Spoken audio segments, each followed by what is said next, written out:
Assalamualaikum warahmatullahi wabarakatuh. Balik lagi bersama admin Erna Chan di sini.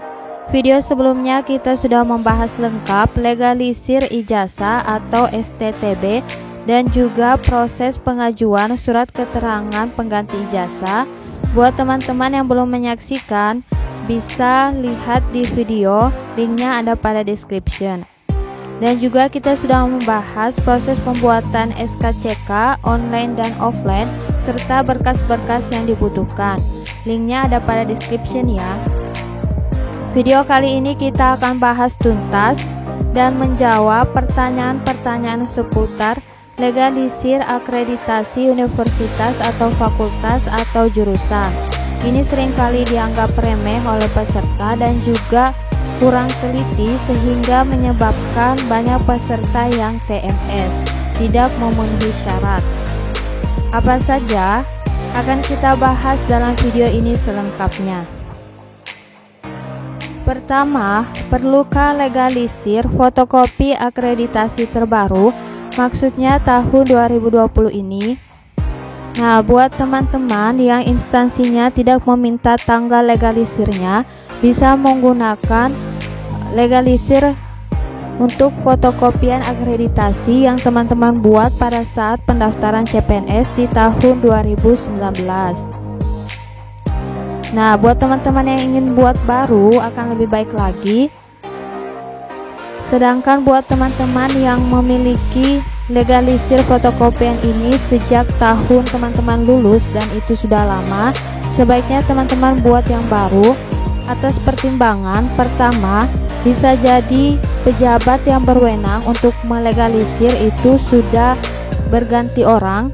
Kedua, stempel basah dan tanda tangan basahnya itu sudah tidak begitu tampak atau biasanya itu mirip seperti hasil scan atau fotokopi berwarna.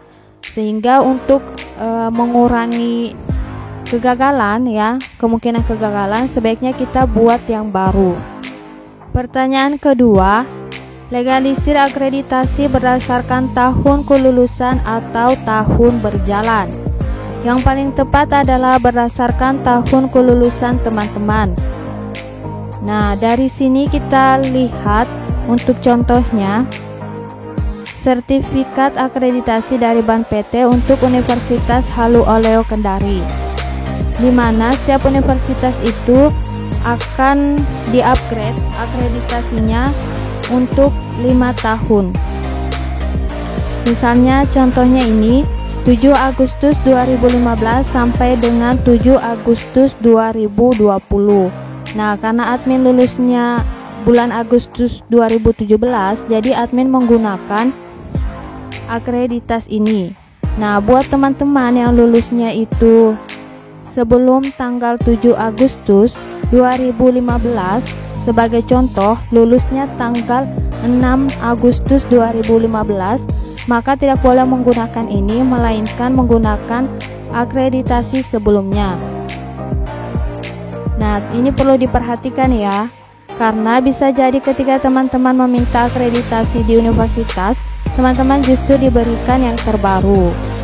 Jadi teman-teman tidak boleh menggunakan yang terbaru, melainkan berdasarkan tahun kelulusan. Kabarnya banyak loh peserta yang gagal pemberkasan karena persoalan legalisir akreditasi ini yang tidak sesuai dengan tahun kelulusan. Nah, jangan sampai teman-teman menjadi salah satunya yang gagal ya.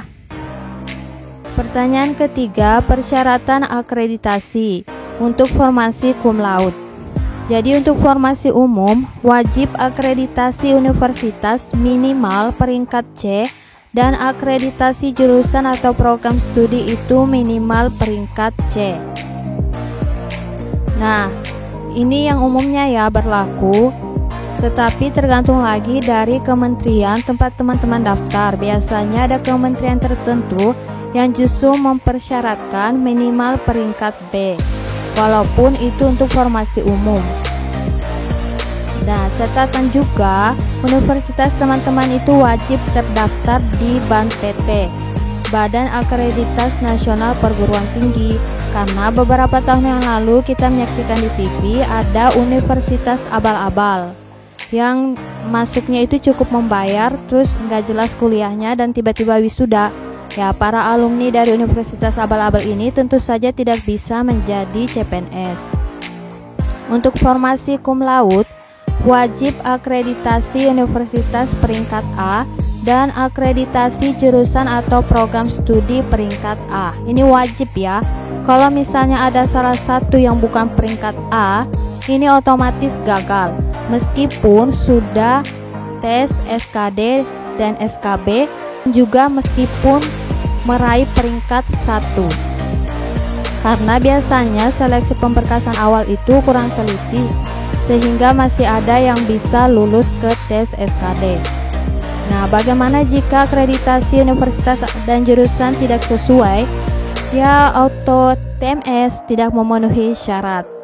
Nah, sedihnya juga peserta itu tidak dapat mengajukan protes atau sanggahan karena ini merupakan kesalahan peserta tidak memahami pengumuman seleksi CPNS dengan baik sehingga ada kesalahan seperti ini.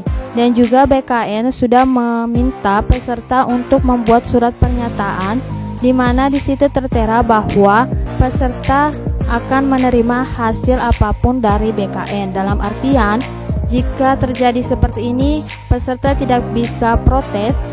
Kenapa tetap lulus dan bisa lanjut SKD ataupun SKB? Karena sepenuhnya itu adalah kesalahan peserta.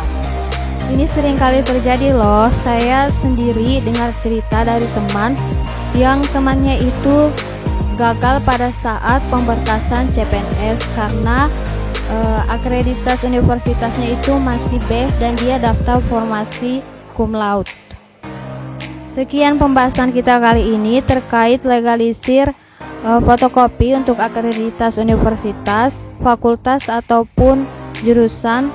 Semoga video ini bermanfaat. Jangan lupa di-share kepada teman-teman.